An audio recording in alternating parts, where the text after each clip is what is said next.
وما تضمنهاش، وهتروح في شباب بلوزداد وهتتغلب هناك، هتتغلب هناك من شباب بلوزداد، وافتكر كلامي. مساء الفل.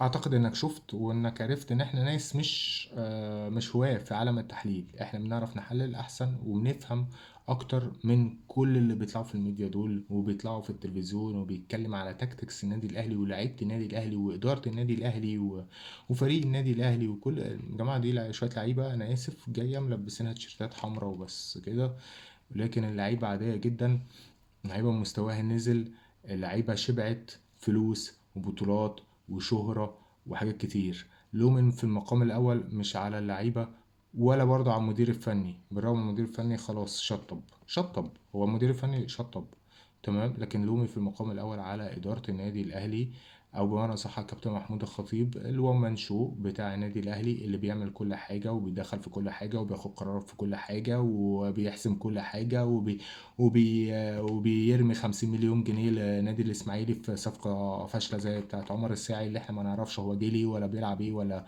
كل الكلام ده. هو ده كابتن محمود الخطيب اللي لحد النهارده بيدي مرتب لعلي معلول برغم ان هو مش متأيد، يعني يقدر ان هو يمضي في اي حتة ويفضل ياخد الفلوس اللي بياخدها من النادي الاهلي دي كلها تروح على النادي الاهلي. ده فساد مالي صريح جدا، ولو انت المفروض عندك اوديت ولا اي حاجة فانت في فيري ريسكي طبعا ان انت تعمل كل الكلام ده. وان انت النهارده تتوصل لاتفاق مع بيرسي تاو انه ياخد 900 الف يورو ولا دولار، يعني ما يقارب ال 40 مليون جنيه عشان يفسخ التعاقد بتاعه. فانت كده عليك تساؤلات مادية كبيرة جدا جدا جدا. ربنا كبير، ربنا عدل، ربنا ما بيرضاش بالظلم، ربنا ما بيرضاش بالفساد.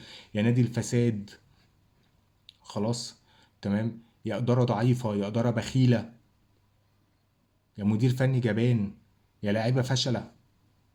كل لما تجمع كل الكلام ده هيطلع لك شكل النادي الاهلي السنه دي على وجه الخصوص، من اول السوبر الافريقي والسوبر المحلي اللي خدناه بالحظ وضربات الجزاء تمام، وماتش العين الوحيد اللي انت لعبته، بس ماتش من وسط 10 12 ماتش ما بتلعبش كوره ولا ليك اي هويه ولا اي حاجه، وكان باين الكلام ده من السنه اللي فاتت، من اخر السنه اللي فاتت. بس بايلك انك انت خدت الدوري وخدت افريقيا نتيجة ضعف المنافسة، لكن مش عشان انت كويس، عشان انت اعور وسط عميان من الاخر. لكن العميان ما بقوش عميان السنة دي لما في فرقة بس بتشد حيلها شوية وبتلعب قدامك بروح بتكسب. تحية لشباب بلوزداد الفريق المتواضع الكحيان الكتيان، انه كسبك النهاردة احسن احسن ان انتوا خسرتوا عشان تبطلوا الغرور اللي عندكم. يا مدير فني جبان، يا مدير فني فاشل، يا مدير فني مش عارف اللعيبه اللي معاك ولا امكانياتها ايه وبتلاعب اي حد في اي حته. انت بتعمل مفاجاه لمين؟ انت بتعمل مفاجاه للعيبه بتاعنا. كان لعيب لكريم الدبيس النهارده، لعيب اصلا جاي من ديب فريزر ما نعرفش عنه حاجه فجاه، وهو مركزه الاساسي باك شمال يترمي وينج يمين. ده بمناسبة إيه ان شاء الله جابها ما شاء الله. باك يمين على اعلى مستوى كابتن خالد عبد الفتاح اللي ما طلعش حاجه واحده صح من عنده النهارده. وكريم الدبيس دي ناحيه اليمين بتاعتك، ناحيه الشمال يحيى عطيه الله وحسين الشحات. نظريا دول كويسين، عمليا صباح الفل. انا بأشفق على اسامه ابو علي ده والله، انه راجل بينحت في الصخر بجد والله العظيم. النهارده نص الملعب بتاعك عمرو السولية بيعمل ايه؟ وقاعد بيعمل ايه في الاهلي اصلا؟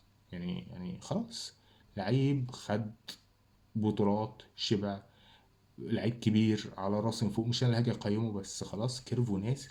مفيش لياقه، مفيش سرعه، مفيش تصويبات، مفيش عرضيات، مفيش سيروهات، مفيش. امام عاشور ادواره مجهوله في الملعب، هو نفسه مش عارف هو بيعمل ايه.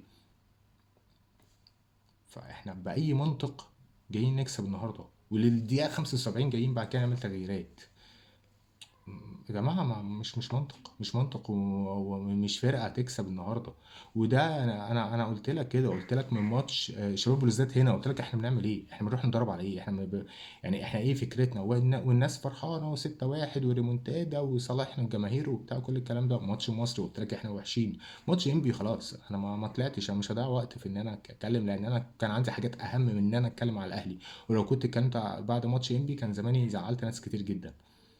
لكن النهارده لقد طفح الكيل الحقيقة. ماتش وحش، انت تستاهل انك تخسر، وتستاهل انك يعني تتحط في موقف المدان كإدارة، يا إدارة بخيلة، يا إدارة مفيش إدارة. الإدارة كلها في إيد الكابتن محمود الخطيب وبقية المجلس طراطير. أنا بقول لك أهو، أنا ما كنتش عايز أقول اللفظ ده قبل كده في فيديو سابق ليا، بس أنا بقول لك النهاردة مجلس الإدارة ما بيعملش حاجة، لا لجنة تخطيط ولا مجلس ولا، ومين مدير التعاقدات ومين اللي بيتعاقد ومين اللي بيعمل سكاوتنج ومين ومين ومين ومين، ما إحنا فين، إحنا مين؟ اللي أنت شفته النهاردة نتيجة طبيعية، أحسن إنك خسرت. مدير فني فاشل، خلاص هو خلص رصيده، ما بقاش مقنع للعيبه. مشاكل كتير جدا في اوضه اللبس، واولهم الكابتن محمد بالشناوي اللي ما بيحبش يقعد دكه عشان بيتقمص، وعشان هو اكبر من انه يقعد دكه. خلاص لمصطفى شوبير، ودايما بيتم استبعاده من القائمه في الماتشات اللي بياخد فيها شوبير. يا اخي مش معقول يعني. فين ده مثل اعلى ده والنبي بالذمه ده. يعني المفروض انت ككابتن تبقى قدوه، لان اللعيبه ما تتلويش. يعني انت اتخانقت مع امام عاشور عشان كان ملوي، عشان كان قاعد دكه وما نزلش، فانت النهارده بتعمل عكس اللي انت كنت بتتخانق عشانه. طبعا قمه القرف اللي شفته النهارده، عك وكل حاجه. مش هطول عليك، ده نتيجه طبيعيه جدا، ولا بد من غربله الفريق. خلاص محتاجين قرارات 2004، قرارات 2004، هد المعبد وابني على نضيف. سياسة الترقيع دي مش هتنفع.